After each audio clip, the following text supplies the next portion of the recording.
கணவன் மனைவி வந்து ஒற்றுமையா சந்தோஷமா இருக்கிறதுக்கு ஏதாவது பரிகாரங்கள் உங்ககிட்ட இருக்கா சார்? இந்த கொங்கு பெல்ட் மக்கள் பாத்தீங்க அப்படின்னா திருச்செங்கோட்டுல அர்த்தநாரீஸ்வரர் கோவில் இருக்கும். இந்த அர்த்தநாரீஸ்வரர் கோவில் இவங்க என்ன பண்ணுவாங்கன்னா, திருமணம் முடிஞ்ச கையோட நீங்க காலையில திருமணம் முடிஞ்சதுன்னா மதியானமே வந்து மதியானம் இல்ல ஈவினிங் வந்து அந்த கோவிலுக்கு போய் சுவாமி முன்னாடி வந்து மாலை மாத்திட்டு வந்துருவாங்க. இது என்னன்னா, அந்த சுவாமியோடைய தத்துவம் என்னன்னா, உமையொரு பாகனாக அங்க காட்சி தரார்.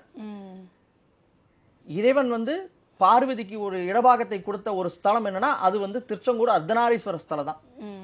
அப்ப பார்வதி தேவி வந்து என்ன பண்றாங்கன்னா, 21,000 வருஷம் 21 நாள் தவம் இருந்து அவங்க சிவபெருமான்கிட்ட நம்மளுடைய இடபாகத்தை வாங்குறாங்க.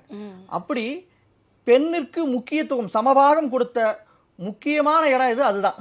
அப்ப அந்த கோவிலுக்கு நீங்க போகும்பொழுது கணவன் மனைவியுடைய ஒற்றுமை அந்யோன்யம் அருமையா இருக்கும், சிறப்பா இருக்கும். திருமணம் ஆகணும்னு ஆசைப்படக்கூடியவங்க சேலத்துல